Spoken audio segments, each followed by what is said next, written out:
All right. As a second writer for this second part of tonight, I'm happy to introduce Tim Cheng to you. Tim is a poet and a teacher from Hong Kong, currently in Edinburgh. Her poems have been published in Berfrois, Diode, Cha, an Asian Literary Journal, and Cordite Poetry Review, among others. She's working on chapbooks which explore Hong Kong's landscapes as well as desires and rituals through the lens of tattooing. So, Tim, thank you for being here, and I'm curious for your performance today. Hi, I'm Tim. Thanks for having me. I will read 3 pieces tonight. They're about language learning, frogs, and gender identities. The 3 pieces are very different, but I do think they all point to a sense of interconnectedness and correspondences among things. So the first piece is called A Brief Chronology of My English Accent. It's published by Tint. Thanks a lot for accommodating it. I try to chronicle my English learning journey with various objects. So a brief chronology of my English accent. 1993. Wailing inside the NICU was my first language. 1996. First word came during kindergarten, a cloudburst of Cantonese breaking the hidden Hokkien bank. 1997. Migration lends me names. Tin in Hokkien, Tian in Mandarin, and Tim in British Hong Kong. The character for my name, Tim, equates being quiet to sweetness, carrying my mother's humble blessing. 2005 to 2008. A history teacher we loved read Croatia as co-tier. Some teachers used more English words when they were angry. Every syllable punched, heavy as a single Chinese character. I do this too to make myself clear. 2009, a sky full of songs blanketed me. I took South London from Florence and Machine on YouTube and the horrors in NME. 2013, university poetry courses taught us to dissect our names radicals. I found a heart next to a tongue made of 1,000 mouths. My name is the sound of licking the sky shamelessly. 2014, my name is Tim in Australia, Dim outside an Estonian bar, Chin for drunk French exchange students. 2015, my accent is a passport full of travel stamps. My accent is the peeling bark of a tree I hugged in Brisbane. My accent snowed Estonian ice crystals in the ears of an American in Vietnam.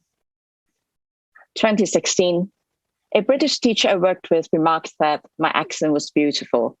I didn't know compliments could hurt. 2017, my accent is also the way Phoebe sings Smelly Cat. 2019, my accent almost gave me a pay raise. My boss thought I was almost native. 2021, I'm longing for a new country to grow on my tongue, the way aspire and aspirate share the same noun. Yeah, so this is very self-indulgent. I'm picking up the Scottish accent bit by bit too. So now my best Scottish accent is Solly. Yeah, I will pick up more on that. So the next poem will be less self-indulgent. It's called Frog Goes, Frog Gone.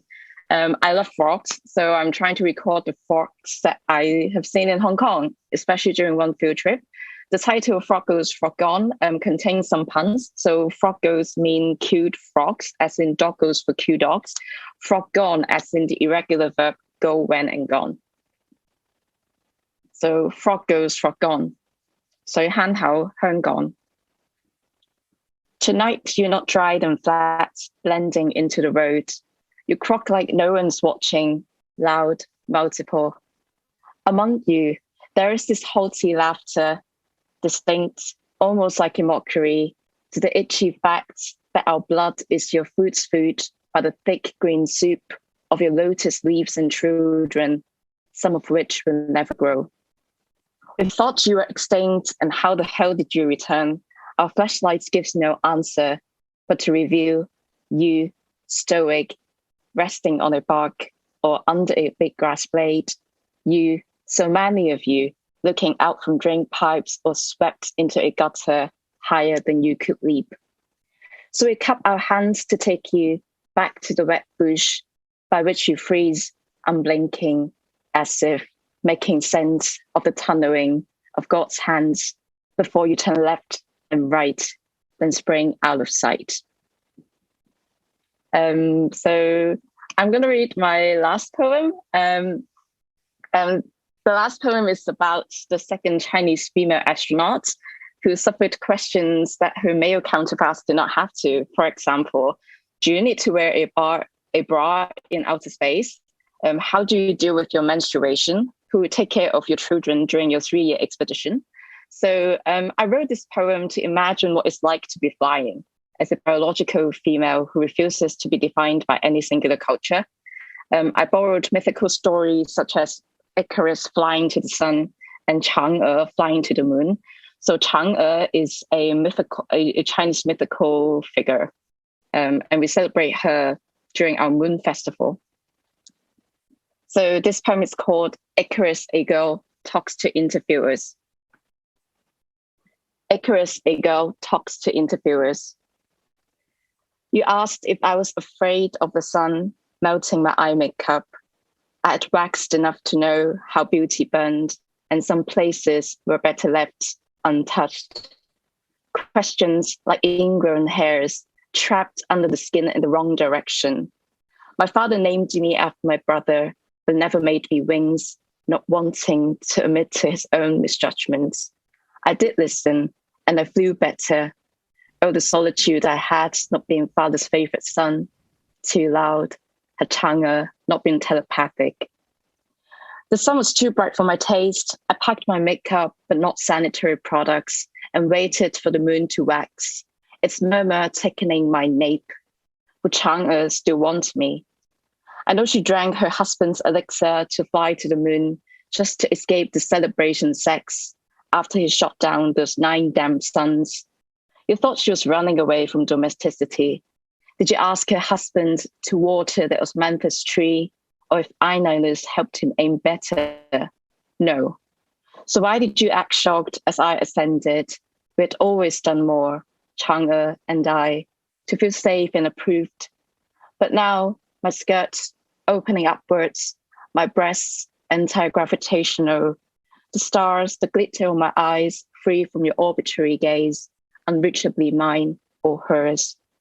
On a lucky day, when the moon is red from the beads floating around me, some of which spatter in your face, you will know I've shed your ill-fitting spacesuit. So yeah, that's it. Thank you so much for hearing me share things I'm passionate about. And I can't wait to listen to the next writer.